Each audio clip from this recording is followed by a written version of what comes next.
Yo, yo, yo, what's up, folks?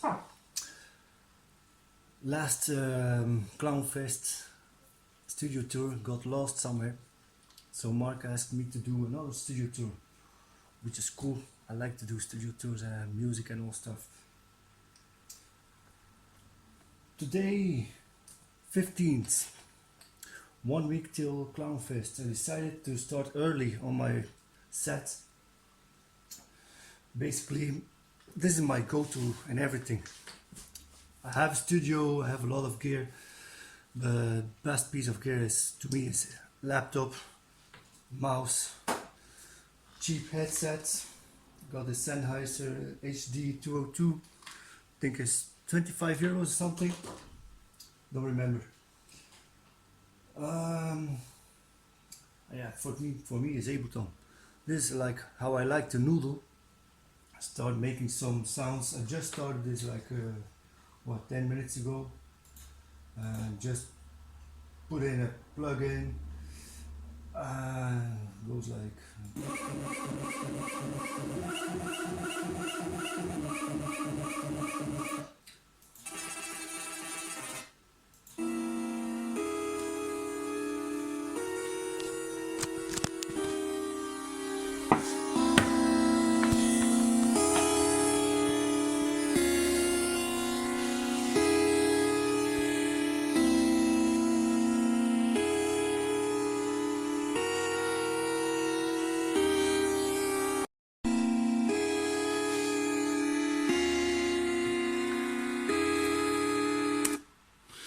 so. This is like how I start working. Mostly got some coffee, some vaping. That's it. Early in the morning, by the way, is for me mostly the best time to do things. At night you do a lot, but most of the stuff is just rubbish. So this is how I attempt every song. Mostly I start just do some noodling, make a sound, and I go from there. Then first thing that pops up into mind is like, I need a kick. So got lots of kicks. I got more kicks than friends, said someone. It's true. Here my garbage kicks. So we go for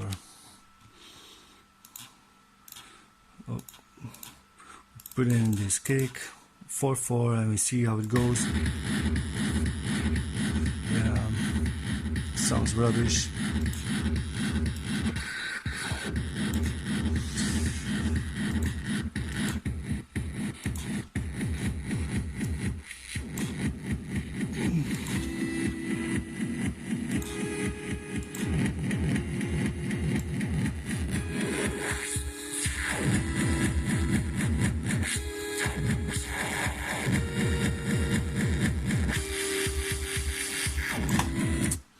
Actually, there's background noise here. Not that I want to do much here, showing like how I work in computer is simple. I just start to build. I add another kick, I add a third kick, I add some distortion and stuff. And mostly, right now, actually, I understand like, damn, I need my touchpad so I can quickly launch between a single kick and a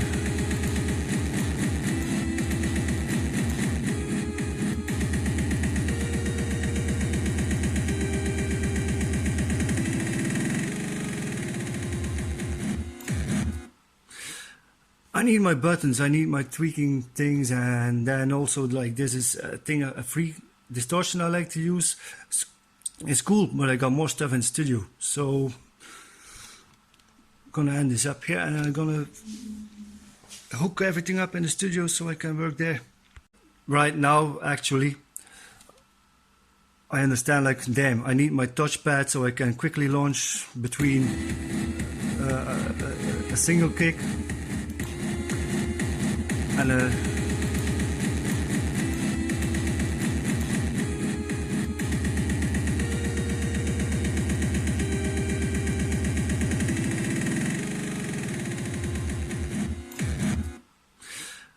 I need my buttons, I need my tweaking things, and then also like this is a thing, a free distortion I like to use.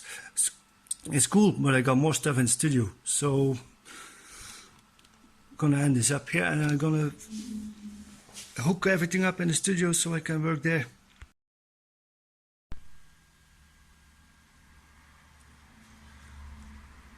Ta-da! We are in the studio, and typically a lot of missing audio files, taking forever to find, so I'm going to talk about the studio setup, some pieces of gear, audio routing, MIDI routing. Everything is running off this laptop I showed before, Windows 7 I believe, and Ableton 8 is running on here.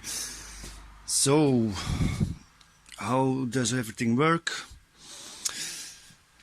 MIDI wise, everything goes to easy 4-in 4-out MIDI hub. So I have basically like 4 MIDI outs, and each channel has 16 each out has 16 channels. This one goes to a Roland A88, something like this thing. Fantastic piece of gear. It's literally like you have MIDI in coming in and you want to send it to this button, to this out, so you can do that. This has 8 ins, 8 outs. I only have four of them coming in. I believe a 5th one coming from a Tascam audio MIDI thing. So here you can route everything to everything. Then this will go to all the devices, send MIDI clock and MIDI data like notes to the synthesizers. For this it sends the drums, the percussion, here also synth lines. This is how far the MIDI works. Then for audio, all the synthesizers go into this Soundcraft studio desk. It's an analog desk, sounds so beautiful. Bought it super cheap of some bands who stopped playing, and then the singer, he got this desk, he didn't know what to do with it, so he sold it for I believe I paid 350 euros. Anyways, all the synthesizers go there.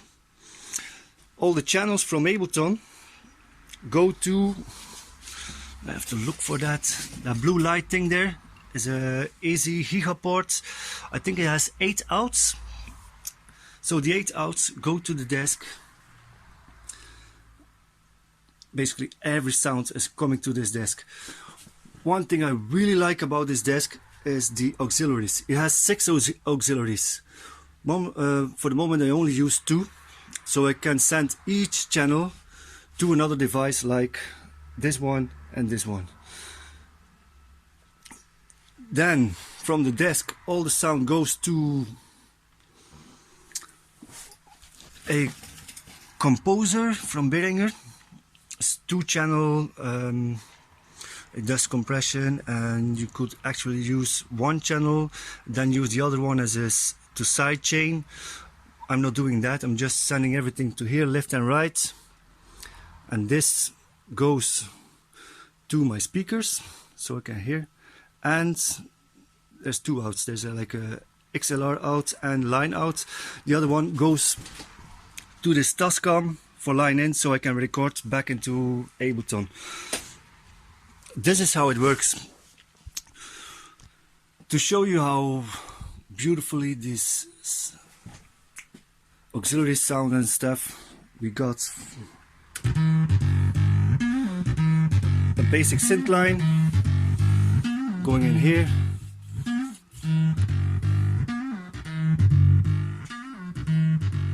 Okay. Then you can send this to this filter, for instance.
pure sounds.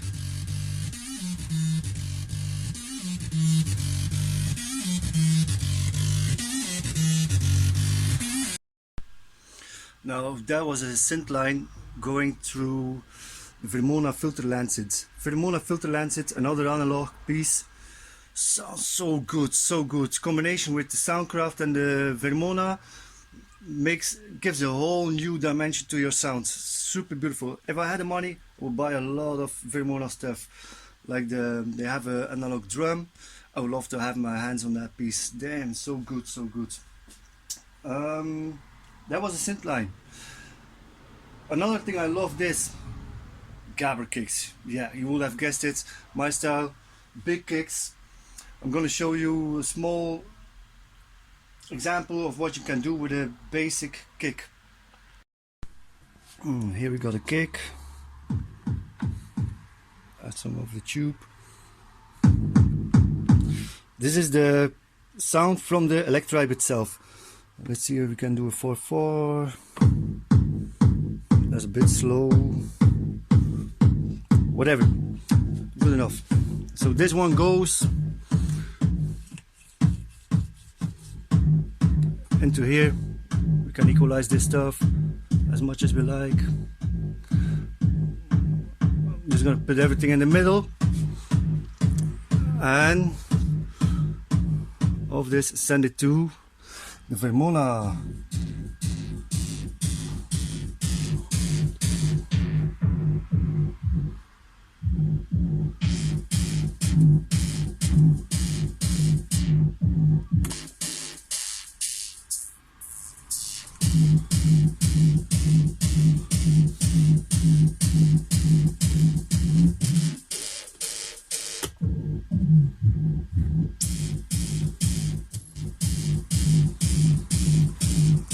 Put a bit of LFO on it.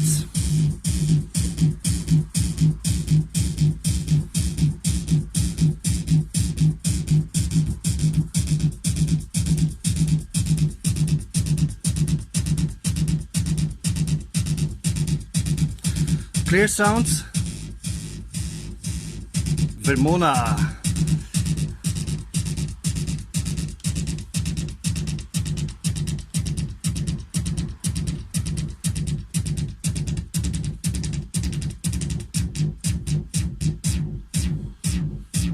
Yeah!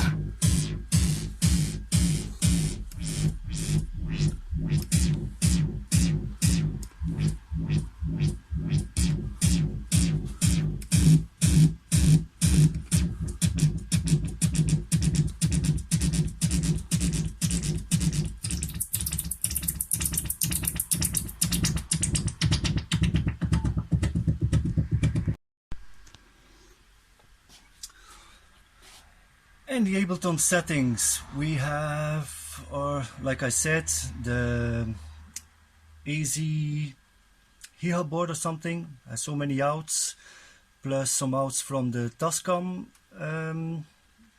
So we have a lot of outs, all in mono, so they can come in here mono. MIDI, we got a lot of things here, like the 4 outs, there are inputs, launch pads. I use launch pads and a BCR to control everything live. 3 launch pads. For people who know how Ableton works, it's like a grid, and here you can control a grid of 8 by 8, and you can switch to everywhere. Like this would be the top. Let me show you that live. So basically, if I want to trigger something here, it's gonna be here. If I want to go to the next page, I go here and it will show this thing. I have 3 launch pads. Why? Because I can be busy here. These are my synths, I guess. These are audio files. Then another thing like synths, I believe. What else do I got here? Yeah, you can. I can go anywhere. So the cool thing is, like, imagine I'm busy in this section, but I want to play something else there. I don't have to depend on one. I can just use the other one to mix between two sessions I made in Ableton. Another thing I use this for, this one is analog, doesn't have MIDI in, so if I want to use the LFO, you either do it by CV control for those who are into modular, or there's like this audio trigger. So I have an audio file in with a small sharp sounds. I don't use it in the desk, I put it to here, and then one will go like 4/4, then half beats, then 8 of beats. So I can just push this and the LFO will go from different beats, like it will trigger in a different way. Then that's actually how I work. Then when you have set everything up, it should go like you just press the buttons.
Yeah, that was terrible. But I'm gonna leave it here. Tomorrow is CLOWNFEST. I really need to make music. See you later.